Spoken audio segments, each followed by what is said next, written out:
페이지는 832페이지입니다. 봉독하겠습니다. 하나님이여, 사슴이 시냇물을 찾기에 갈급한 것 같이 내 영혼이 주를 찾기에 갈급하나이다. 내 영혼이 하나님 곧 살아계시는 하나님을 갈망하나니 내가 어느 때에 나아가서 하나님 얼굴을 배울까? 사람들이 종일 내게 하는 말이 내 하나님이 어디 있느냐 하오니 내 눈물이 죄로 내 음식이 되었도다. 내가 전에 성의를 지키는 무리와 동행하여 기쁨과 감사의 소리를 내며 그들을 하나님의 집으로 인도하였더니 이제 이 일을 기억하고 내 마음이 상하는도다.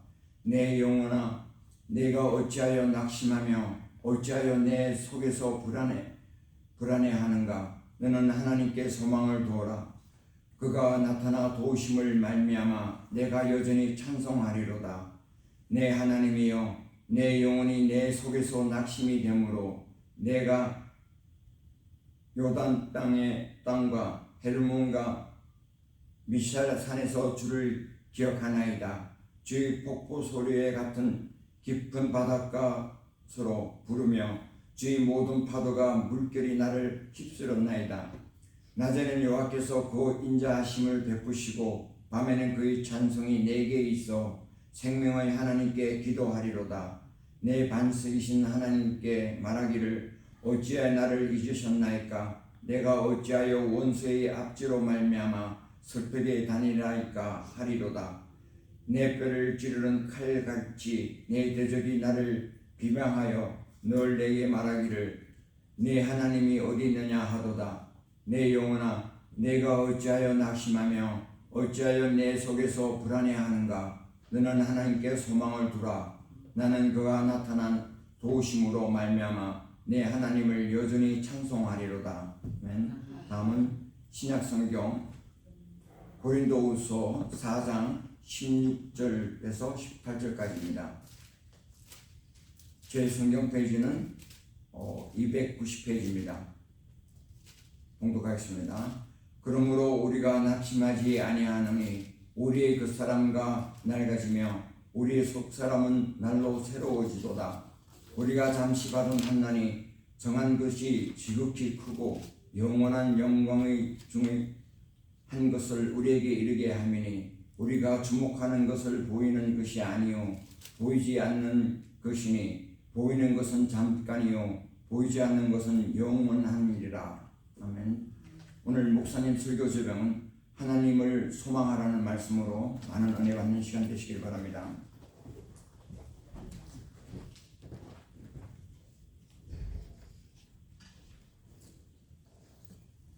오늘 50대 집사님이 있었는데요. 교회에서 신앙생활도 잘하고 열심히 일해서 가족을 잘 부양하는 그런 남편이요 아버지였습니다. 그런데 어느 날 금요일 오후에는 회사에서 책상 위에 작은 박스 하나를 들고 문을 나왔습니다. 그날은 표정이 어두웠습니다. 즐거운 마음이 아니라 떨리는 가슴뿐이었습니다. 회사의 구조 조정으로 인해서 그 집사님이 잘 다니던 직장에서 해고가 되었기 때문에 그렇습니다. 그 심정이 어떻겠습니까? 나이가 50대인데 이제 어떡하나, 내가 어떤 새 직장을 찾을 수 있을까, 우리 식구들은 어떡하나 두려웠습니다. 집으로 가는 길에 눈물이 흘러내리고 어쩔 줄 몰랐습니다. 그 소식을 들은 누군가가 텍스트 메시지를 보냈습니다. 위로한다고 하는 말이었는데 믿는 하나님을 믿는데 왜 이런 일이 일어났습니까? 이런 메시지를 보낸 순간 더 마음이 무너지고 마음의 파도가 쳤습니다. 오늘 본문에 보면 기품이 기품을 부른다라는 표현이 있잖아요. 고통에 고통이 쌓인다는 뜻입니다. 고통에 고통이 넘기면서 이 집사님은 정말 주저앉을 그런 지경이 되었습니다. 오늘 우리가 나눌 시편 42편은 바로 그런 깊은 절망의 한복판에서 외쳤던 영혼의 간절한 외침을 담고 있습니다. 그리고 시편 42편은 한 문장, 반복되는 문장으로 우리를 이끕니다. 내 영혼아, 내가 어찌하여 낙심하느냐? 너는 하나님께 소망을 두라. 나는 다시 찬송하리로다. 내 영혼아, 내가 어찌하여 낙심하느냐? 너는 하나님께 소망을 두라. 5절과 11절에 반복되고 있죠. 시편 42편의 이 시인은 하나님을 잘 믿는 사람이었습니다. 그런데 지금은 어려운 형편에 처해서 성전에 나와서 예배를 드리고 싶어도 예배할 수 없는 그런 상황이었습니다. 얼마나 하나님을 사랑하는지 1절에 이렇게 말씀하고 있죠. 하나님이여, 사슴이 시냇물을 찾기에 갈급함같이 내 영혼이 하나님을 찾기에 갈급합니다. 사슴을 보면요, 목말라서 물을 찾을 때는 헐떡헐떡거립니다. 그때 사슴은 꿀을 찾는 게 아닙니다. 보석을 찾는 것이 아닙니다. 단지 물을 찾는 것입니다. 물이 생명이기 때문에 그렇습니다. 시인은 이런 심정으로, 사슴이 생명이 되는 물을 찾는 그런 심정으로 하나님을 갈급하고 있다고 말하고 있습니다. 이 고백은 내가 너무 어렵습니다. 그러니 이 어려움에서 벗어나게 해주시옵소서, 단순한 이런 외침이 아닙니다. 그것보다는 하나님 그분 자체를 더 가까이 하고 싶다는 그런 간구인 것입니다. 시편 42편의 저자에 대해서 두 가지 해석이 있습니다. 첫 번째로는 이스라엘 백성들이 포로로 잡혀갔을 때 잡혀가서 예배를 할 수가 없었잖아요. 그런데 그 상황에서 하나님께 드리는 그 기도를 고라 자손이 쓴 것이다 하는 해석이 있고, 두 번째는 다윗이 쫓겨나서 도망 다닐 때 성전에 나갈 수가 없었습니다. 그런 상황에서 시인은 다윗의 시를 후에 고라 자손이 포로된 백성의 형편에 맞게 전승했다고 보는 해석입니다. 어느 쪽이든 분명한 것은 시인은 참으로 어려운 환경에 있었고 성전에 나가 예배 드리고 싶었지만 예배를 드릴 수 없는 형편에 있었던 것입니다. 그래서 정말 목마른 사슴이 시냇물을 갈급함같이 하나님을 내 영혼이 찾습니다. 이렇게 고백합니다. 그런 갈급함이 있는데도 현실은 너무 다릅니다. 현실은 성전에 멀리 떨어져 예배도 못 드리는데 원수들까지 조롱을 합니다. 얼마나 조롱을 하고 힘들게 했으면 원수라고 표현을 했을까요? 그들은 하나님을 향해서 네 하나님이 어디 있느냐 이렇게 조롱을 했습니다. 바깥에서 들려오는 말 중에 가장 아프고 마음을 흔드는 말이 있습니다. 그것은 네 하나님이 어디 있느냐 하는 그런 말 아닐까요? 사람 관계로 어려움을 겪을 때, 또 가정 문제로 어려움을 겪을 때, 병들어서 기도하는데도 쉽게 나아지지 않을 때 세상 사람들은 이렇게 말하는 사람도 있습니다. 하나님을 믿는다더니 왜 이런 어려움을 당하냐? 당신의 하나님이 어디 있습니까? 이런 단순한 말은 그냥 말이 아니라 시인의 마음을 무너뜨리는 무기가 되었던 것입니다. 때때로 사람들이 별 뜻 없이 또는 뜻이 있더라도 툭 던지는 말이 우리의 믿음을 흔들고 우리의 마음 깊은 곳에 낙심을 가져다주고 의심의 씨앗을 심는 무서운 공격이 되기도 합니다. 사탄은 이런 사람들의 조롱이나 가습에 빠져서 우리가 무너지게 만들려고 시도합니다. 이게 얼마나 힘들었는지 시편 기자도 그 공격 앞에서 내 눈물이 주야로 내 음식이 되었도다고 고백을 합니다. 내 눈물이 주야로 내 음식이 되었다. 여러분 살면서 이런 적 한 번 있지 않으십니까? 어려운 문제 때문에 또 내가 병에 들어서 너무 고통스럽고 힘들어서 내 눈물이 밤과 낮으로 내 음식이 되었던 적이 우리가 한 번쯤은 있지 않습니까? 우리의 삶도 마찬가지입니다. 때로는 하나님이 없는 것처럼 느껴지는 고통의 순간을 우리도 살다 보면 겪습니다. 사회생활하면서 부당한 대우를 받을 때도 있고요. 믿었던 사람에게 배신당할 때도 있습니다. 특히 우리는 미국에 와서 살면서 소수 인종으로서 또 1세대로서 한두 번쯤 그 차별의 어려움을 겪어보지 않은 사람이 거의 없을 것입니다.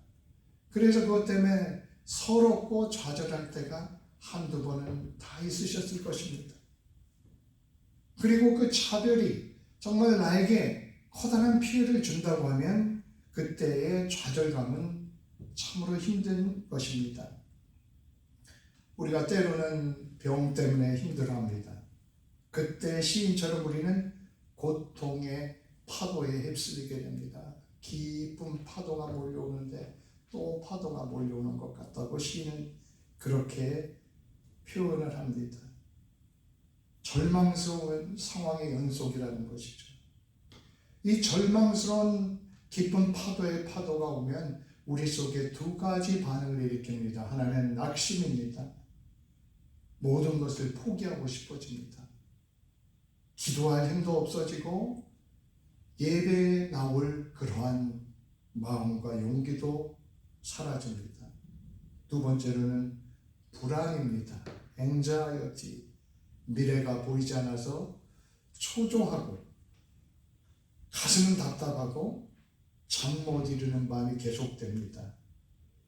마치 폭풍우가 몰아치는 바다에 혼자 있는 것 같은 그러한 심정을 가질 수 있게 되는 것이죠. 언젠가 한 신학교 다니는 신학생과 대화를 나눈 적이 있는데 의외로 그분이 이런 얘기를 하는 것입니다. 저는 참 믿음이 없는 것 같습니다. 분명히 하나님이 살아계시다고 믿는데 왜 내 삶이 이렇게 고통스러운지 모르겠어요. 기도해도 응답되지 않습니다. 그러면서 마치 하나님이 나를 버리신 것 같은 그런 느낌이 듭니다. 라고 얘기를 했습니다. 우리도 살면서 한 번쯤은 그런 경험을 다 하실 것입니다. 하셨을 것입니다. 이분의 마음이 바로 시편 42편 시인의 마음과 비슷했습니다.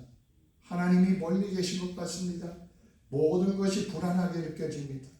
이것이 우리가 겪는 절망의 실체인 것입니다. 그런데 보면 우리만 그런 것이 아니고요. 성경에 보면 하박국 선지자도 동일한 마음으로 하나님께 부르짖었습니다. 그는 눈앞에 가득한 불의와 폭력을 보며 어떻게 자기가 할 수 없는 그런 상황 속에서 하나님께 이렇게 부르짖었습니다. 하박국 1장 2절에 여호와여 내가 부르짖어도 주께서 듣지 아니하시니 어느 때까지입니까? 어느 때까지 참아야 합니까?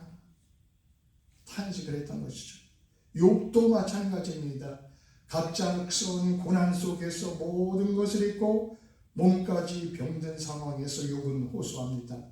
욥기 30장 20절부터 보면 내가 주께 부르짖으나 주께서 대답지 아니하십니다. 내가 솟사오나 주님께서 나를 돌아보지 아니하십니다. 주께서 돌이켜 나를 잔혹하게 하시고 힘있는 손으로 대적하시나이다 라고 고백하십니다. 하나님이 버리신 것 같은 느낌을 떠나서 하나님이 자기를 공격하고 대적하는 것 같은, 심지어 그런 마음까지 들었다는 것입니다. 얼마나 힘들었는지 그런 탄식을 하고 있는 것입니다. 이런 절망의 순간에 우리도 질문을 마주하게 됩니다. 하나님은 정말 계신가? 나를 사랑하신다고 했는데 왜 이 고통을 주시는 것일까? 나는 왜 이렇게 무력한가? 아무리 노력해도 벗어날 수 없는 이 상황은 무엇인가? 나의 기도는 어디로 향하고 있는 것일까? 하늘은 닫힌 것 같고 하나님은 침묵하시는 것 같은 그럴 때가 있습니다. 시편 기자는 그 고통의 한복판에서 우리에게 중요한 깨달음을 전해줍니다. 시인은 모든 절망적인 상황 속에서 시선을 돌려서 무언가를 찾으려고 하지 않았습니다. 사람들에게 위로를 받으려고 하지도 않았습니다. 자신을 비난하는, 조롱하는 그들과 싸우려고 하지도 않았습니다. 그 대신 오늘 본문에 보면 자기 영혼을 향해서 선포합니다.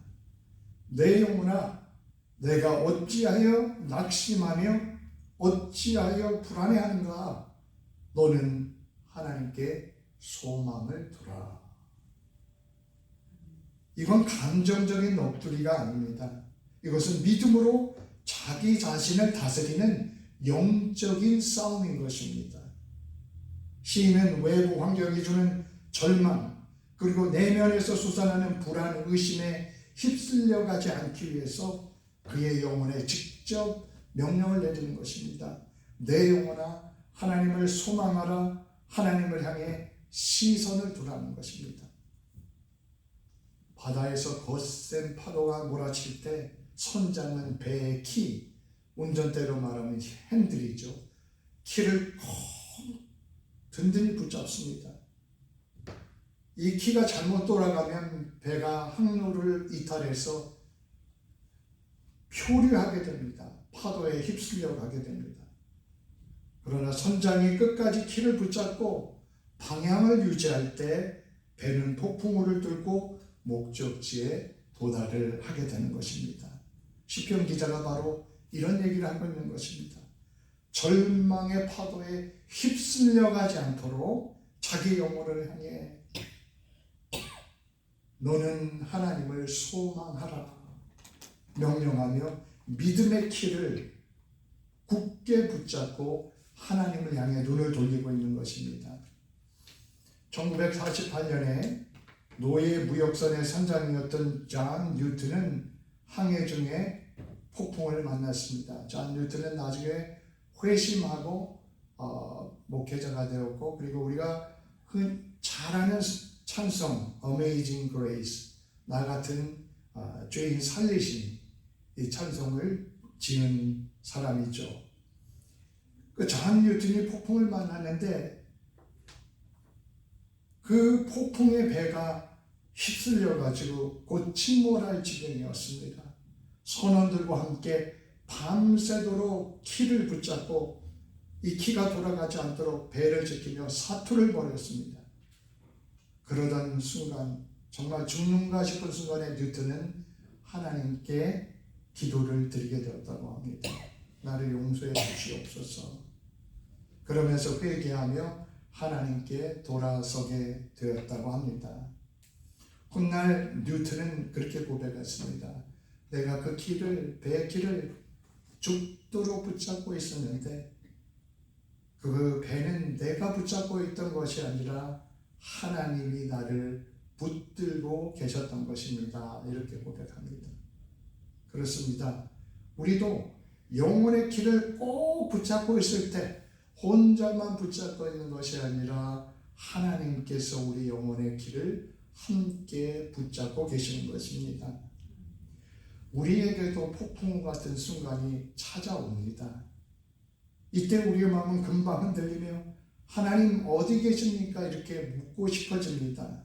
그런데 우리가 그냥 감정과 의심과 낙심에 휩쓸려 가버린다면 선장이 키를 놓아버려서 배가 표류한 것처럼 우리의 믿음도 표류해버리고 맙니다. 그러나 시편 기자처럼 믿음으로 우리의 영혼을 붙잡고 명령할 때 방향이 달라집니다. 내 영혼아, 너는 낙심하지 마라. 너는 여전히 하나님을 소망하라. 이 고백이 바로 영혼의 키를 잡는 일입니다. 사람들은 우리 고난이 오면 어떻게 이 고난을 없앨 수 있을까에 대해서 생각을 합니다. 인간이기 때문에 당연하죠. 시편 기자도 그랬을 것입니다. 그러나 시편 기자는 어떻게 이 고난을 없앨까 하는 그 질문에만 머무르지 않았습니다. 사실 우리가 아무리 했어도 인생의 파도는 오게 돼 있습니다. 인생을 살다 보면 파도가 한번 지나가면 또 다른 파도가 옵니다. 오늘의 문제를 해결해도 언젠가 또 다른 문제가 또 하나 다가옵니다. 그래서 중요한 것은 어떻게 파도를 멈출까 하는 것보다는 폭풍우 한가운데서 우리가 누구를 바라볼 것인가, 이것이 핵심이라는 것입니다. 그 답은 너는 하나님을 소망하라. 너는 하나님을 바라보라. 라는 외침입니다. 시인의 고백은 단순한 위로가 아니라 방향을 바꿔주는 결단인 것입니다. 파도는 여전히 치고 있는데, 그러나 그 가운데도 하나님께 시선을 고정하겠다는 것입니다. 너는 하나님을 소망하라 해서 히브리어 원어에 소망한다는 말은 그냥 수동적으로 잘 될 거야 하고 기다리라, 그런 뜻이 아닙니다. 굉장히 적극적인, 능동적인 의미가 들어있습니다. 기다려라, 매달려라, 붙잡고 서 있어라, 이런 뜻인 것입니다. 붙잡고 서 있어라. 어떻게 되겠지가 아니라 적극적으로 키를 붙잡는 순종입니다. 어부였던 한 노인이 겨울 폭풍을 이렇게 말했습니다. 바다 한복판에서는 모든 소리가 하나로 합쳐집니다. 바람소리, 빗소리, 파도소리, 배의 돛줄이 끊어지는 소리, 온 그 소리가 하나로 합쳐집니다. 그때 중요한 것은 그 배가 얼마나 큰가 하는 그것이 아닙니다. 그때 중요한 것은 등대의 불빛을 향한 나의 시선을 잃지 않는 것입니다. 라고 말을 했습니다. 우리에게도 그런 마음이 있습니다. 파도가 연속해서 들이치는 그런 밤과 같은 때가 있습니다. 그때 우리가 할 일은 등대이신 주님의 불빛을 향한 우리의 시선을 잃지 않는 것입니다. 이런 심정으로 시인은 이렇게 고백을 합니다. 8절에 보면 낮에는 여호와께서 그의 인자하심을 베푸시고 밤에는 그의 찬송이 내게 있어 생명의 하나님께 기도하리로다. 낮에는 여호와께서 그의 인자하심을 베푸시고 밤에는 그의 찬송이 내게 있어 생명의 하나님께 기도하리로다. 시인의 말은 이것입니다. 어두운 밤에도 하나님께서 내 입에 찬송을 주십니다. 그 어두움 속에서도 내 힘으로 억지로 노래하는 것이 아니라 하나님께서 내 마음과 내 입에 찬송을 심어주셔서 나는 찬송하고 기도한다는 것입니다. 우리가 인생의 파도를 만날 때 더욱더 찬송해야 합니다. 파도가 잔잔할 때는 누구나 찬송할 수 있습니다. 하지만 파도가 거세게 몰아칠 때 그야말로 그때는 더욱더 찬송이 필요할 때입니다. 사도행전 16장에 보십시오. 바울과 실라가 빌립보에서 복음을 전하다가 죽도록 맞고 억울하게 매맞고 감옥에 갇혔습니다. 얼마나 맞았는지 몸은 피투성이가 되고 발에 착고가 차여 꼼짝도 할 수 없는 상황이 되었습니다. 밤중에 정신을 차립니다. 그때 놀라운 일이 일어납니다. 사도행전 16장 25절에 보면 한밤중에 바울과 실라가 기도하고 하나님을 찬송하며 죄수들이 듣더라. 한밤중에 바울과 실라가 기도하고 하나님을 찬송하며 죄수들이 듣더라. 그 어두운 감옥에서 억울하게 죽도록 매맞고 죽을 뻔한 상태에서 깨었을 때 그들은 찬송을 불렀습니다. 이건 억지로 짜낸 찬송이 아닙니다. 하나님께서 그 감옥 속에서도 그 두 사람의 마음속에 찬송을 심어주셨던 것입니다. 그래서 그 찬송은 단순한 노래가 아니라 절망의 파도를 뚫고 나아가는, 마치 조그만 돛담배가 파도를 뚫고 노를 젓는 것 같은 그러한 일이었습니다. 바울과 실라가 찬송했을 때 하나님께서 역사하셔서 감옥의 터가 흔들리고 착고가 풀렸습니다. 그리고 바울과 실라뿐만이 아니라 그곳에 있던 모든 죄수들이 자유를 얻게 되었습니다. 낮에는 여호와께서 그의 인자심을 베푸시고 밤에는 그의 찬송이 내게 있어 생명의 하나님께 기도하리로다. 여러분, 우리가 살면서 힘듭니까? 그때는 더욱더 찬송할 때입니다. 하나님께서 우리 속에 찬송을 부어주십니다. 그때는 찬송하며 기도할 때입니다. 시편 기자는 깊은 고난의 상황 속에서 찬송하며 기도했습니다. 어떻게 뭐라고 기도했습니까? 9절 10절에 보면 이렇게 기도합니다. 내 반석이신 하나님께 말하기를 어찌하여 나를 잊으셨습니까? 어찌하여 원수의 압제로 말미암아 슬프게 다니게 하십니까? 내 뼈를 찌르는 칼같이 내 대적이 나를 비방하여 늘 내게 말하기를 내 하나님이 어디 있느냐고 합니다. 반석이신 하나님이라고 부르면서 동시에 하나님 어찌 나를 잊으셨습니까? 이렇게 말하면 모순된 고백처럼 보입니다. 그러나 이것이 믿음의 패러독스, 역설입니다. 이렇게 항해할 수 있는 것은 하나님을 믿기 때문인 것입니다. 우리 믿는 사람은 고난 당할 때 솔직하게 하나님께 따질 수 있습니다. 하나님 왜요? 나 너무 힘듭니다. 난 정말 이게 이해가 안 갑니다. 이러한 고백은 불신앙이 아니라 믿음의 증거입니다.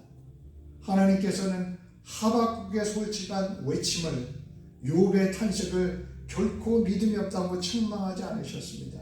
하나님은 그들의 탄식의 귀를 기울이셨습니다. 내 하나님은 어디냐는 세상의 조롱, 또 환경의 어려움, 또 내 내면 속에 때로는 일어나는 정말 하나님은 계시는가? 정말 하나님은 나를 붙잡고 계시는가? 이러한 것은 신앙의 길에서 피할 수 없는 도전입니다. 시편 기자는 그때 그렇게 외쳤습니다. 내 영혼아 낙심하지 마라. 너는 하나님께 소망을 두라. 우리의 현실도 마찬가지입니다.